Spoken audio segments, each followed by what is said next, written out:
Shalom Aleichem. Alors on a intitulé ce cours donc le pervers narcissique, un tueur de masse, et on va parler enfin de cette créature dont tout le monde parle, que tout le monde cherche, à identifier, qui s'appelle le pervers narcissique.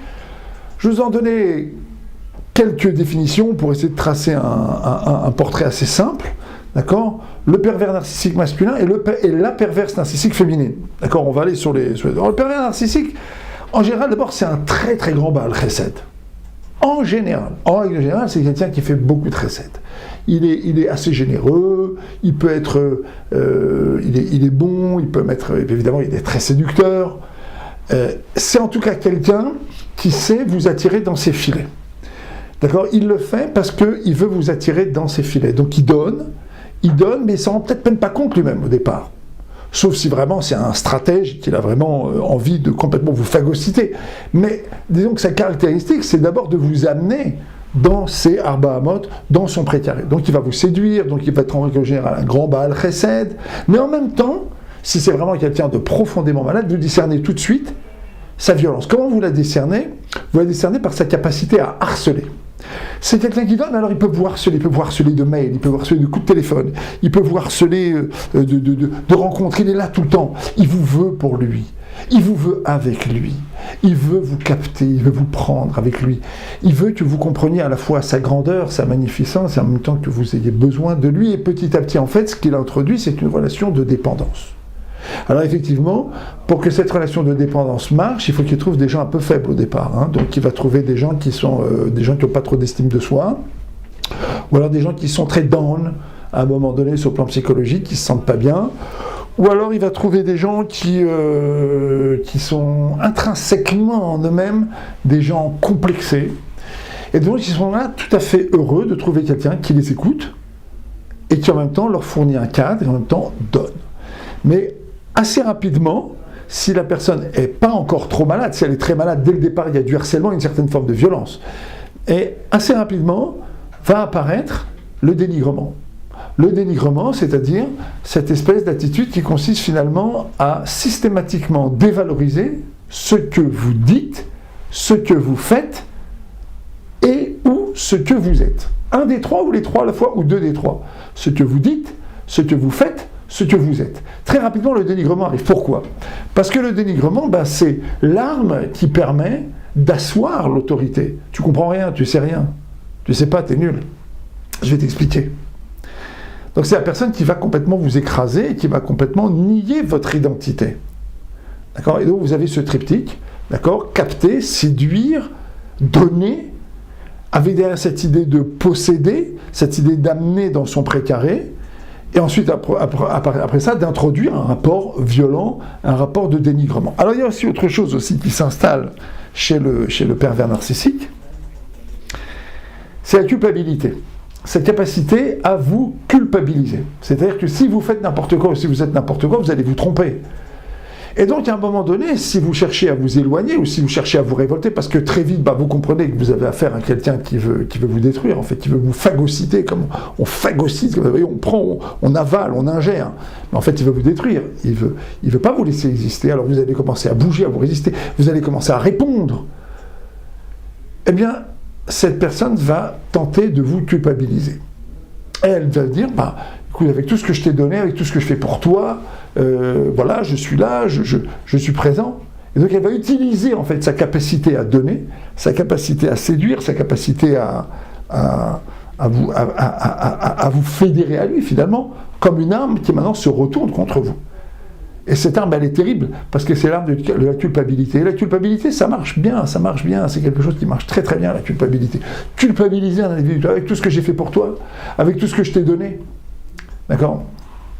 Avec tout ce que je t'ai permis, tout ce que je t'ai permis d'avoir, tout ce que je t'ai permis de comprendre, d'accord ?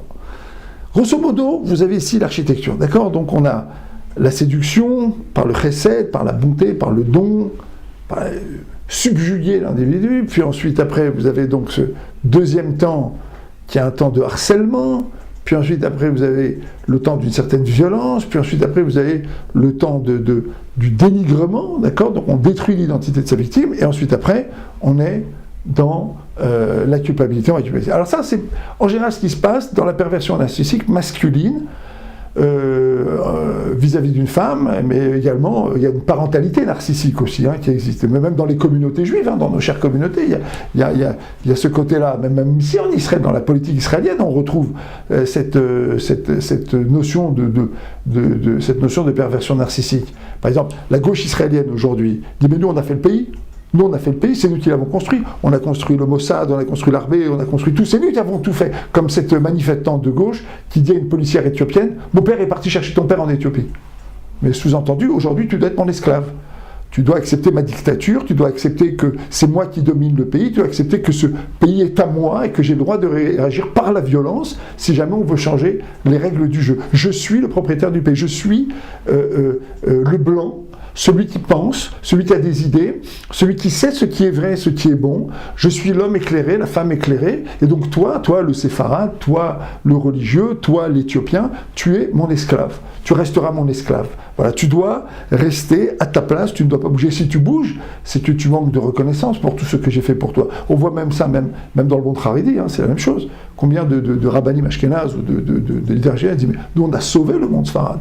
Alors puisqu'on l'a sauvé, qu'est-ce qu'on doit faire? Alors maintenant, donc, on peut les amener dans notre précaré, et puis là ici, on va les culpabiliser d'être séfarades, on va les dévaloriser d'être séfarades, on va leur faire ressentir combien c'est bien pour eux de devenir ashkénazes, et c'est comme ça que vous avez des gens qui sont même culpabilisés d'une certaine manière de vivre leur référence, leur culture d'origine. Rav Ben Tzia Shaul disait si les parents d'un individu qui a fait tchouva avaient complètement squeezé leur tradition, il faut aller vers les grands-pères, et puis les grands-pères des grands-pères. Et ce qui est très étonnant, c'est que dans le monde ashkénaze, ceux qui font tchouva, ils n'ont aucun problème à retourner à leurs origines, alors que chez les Sfaradim, pendant longtemps, ça a été le cas. Et il y a souvent dans l'autorité exercée par certains milieux ashkénazes, une part de perversion narcissique, où en fait on a amené des gens dans des yeshivot ashkénazes et on les culpabilise, et on les dévalorise, et on les dénigre d'être des Sfaradim. On les appelle des frinques. On leur dit minag, vos habitudes, guinom, c'est les mêmes lettres, on les culpabilise. C'est la perversion narcissique de masse. Alors vous avez également la parentalité narcissique. C'est les parents qui disent à l'enfant, avec tout ce que j'ai fait pour toi, on t'a tout donné. Donc maintenant, tu dois nous écouter. Donc il se mêle de son couple, il se mêle de son éducation, et puis à la fin, il se bagarre avec le gendre ou avec la belle-fille qui lui dit attention, stop, c'est pas parce que vous avez mis cet enfant au monde que vous l'avez dit qu'il est à vous. Comme disait Rav Sitwig à Rav Shalom, il dit le rôle des parents, c'est d'entourer l'enfant de brachot, de l'éducation, des forces qu'il en est, et de l'aider à prendre son envol. Et à partir d'un moment, les parents comprennent que l'enfant, c'est un être complètement autonome. Il y a une parentalité qui ressort de la perversion narcissique, au sens où on considère que l'enfant il est à nous et qu'il doit se taire et qu'il doit absolument, on confond le kibbutz avaim et l'esclavagisme. Il doit me respecter, donc il doit se taire, il doit accepter tout, il doit être là, il doit être complètement couché, et finalement il n'a pas le droit d'exister. Ce genre d'enfant, garçon ou fille marié, a effectivement des difficultés d'existence et des difficultés dans son couple. Il y a également la perversion narcissique féminine. Alors celle-là est beaucoup plus subtile, parce qu'en fait, elle se résume en général à une autre pratique. Il y a toujours cette séduction, mais elle s'affirme en général par un dénigrement permanent et une culpabilisation permanente.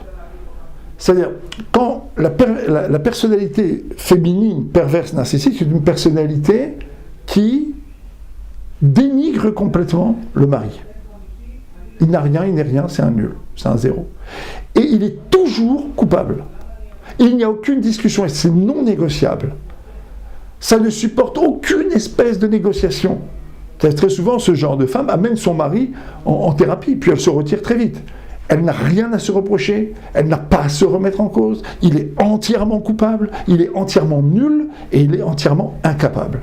Et donc, avec le temps, se crée une espèce de difficulté chez le mari, qui en général est lui-même quelqu'un qui n'est pas très sûr de lui, toujours dans le rapport pervers narcissique. La victime est toujours quelqu'un qui n'est pas très sûr de lui, c'est quelqu'un qui n'est pas bien avec lui-même, qui n'est pas posé dans ses repères, qui n'est peut-être même pas construit. Et donc, la personnalité perverse narcissique féminine va accentuer ce trait de caractère, elle va créer beaucoup de culpabilité, beaucoup de dénigrement, elle va accentuer le manque d'estime de soi chez le mari, et ça va se faire en général de manière assez subtile, sans violence physique, sans violence verbale, simplement parce que voilà, c'est un fait. Moi, je suis parfaite et toi, tu es nul. D'accord ? Voilà, c'est, si vous voulez, les différents archétypes. Je vous invite à réécouter le cours plusieurs fois, mais vous verrez que cette histoire de perversion narcissique, elle est présente à tous les étages.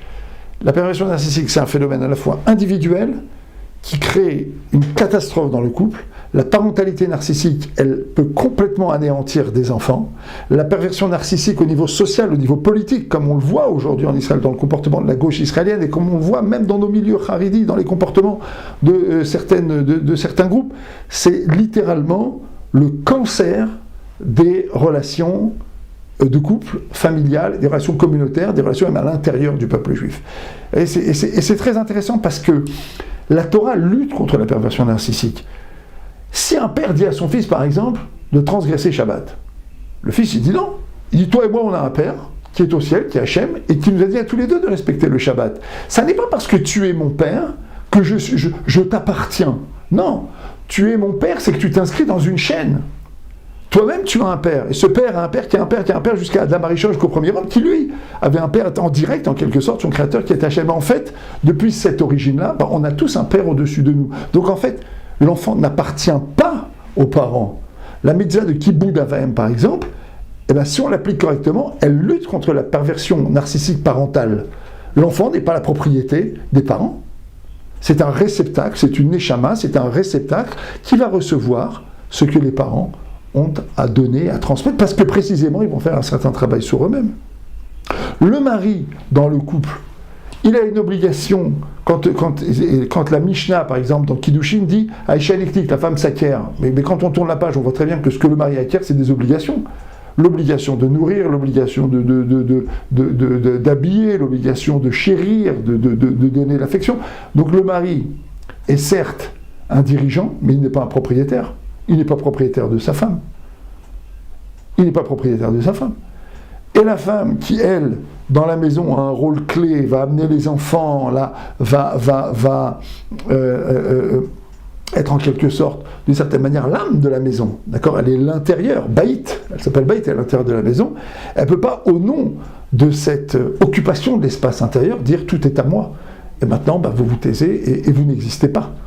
Et donc ces processus de culpabilisation à l'œuvre dans les familles sont toujours une perversion de la parentalité ou une perversion des positions dans les couples. Et la même chose, encore une fois, dans les communautés juives, la même chose dans nos milieux religieux, la même chose dans le peuple juif d'une manière générale. D'accord ? Cette idée que finalement, les gens m'appartiennent, c'est une fausse idée. Le roi était roi parce que Hachem lui avait donné cette possibilité. Il devait incarner la royauté d'Hachem. Et tous les rois d'Israël qui n'ont pas incarné la royauté d'Hachem et qui se sont comportés en quelque sorte comme des recréateurs du peuple juif, des redessinateurs, si je puis dire, du peuple juif, étaient des gens qui, d'une certaine manière, étaient coincés dans une position perverse, narcissique, au sens où je nourris d'abord mon ego, je me pose en quelque sorte en étant l'origine de chaque chose ou le recréateur de chaque chose, donc tout le monde doit m'obéir, parce qu'évidemment je dispense du bien autour de moi, j'achète des gens, et puis après, eh bien, je les phagocyte et je recrée en quelque sorte le réel. Mais le roi était d'abord une chaîne, un maillon dans la chaîne de la transmission de la Torah depuis le Har Sinaï. Moshe Rabbeinu, qui était le premier roi, ne peut pas être propriétaire d'un Israël. La première chose qu'il a pensé à faire, c'est, même s'il, à la fin de sa vie, il a fait donc des remontrances à Israël, c'est d'abord d'être un avocat d'Israël. Il y a un homme dans l'histoire, un grand prophète, qui n'a pas été un avocat d'Israël, c'était Eliaou. Et à un moment donné, Kadosh Baruch Hu, il va jusqu'au Har Sinaï, il apparaît devant Kadosh Baruch Hu, et lui, ton peuple, il a fauté, ils ont tué les prophètes. Et là, deux psukim après, Hachem lui dit, bon écoute, va nommer Elisha prophète. Sous-entendu, je ne t'ai pas nommé prophète pour que tu accuses un Israël. Si tu accuses, ça veut dire que tu penses que tout est à toi. C'est pas à toi, c'est à moi. Et toi, tu dois les défendre.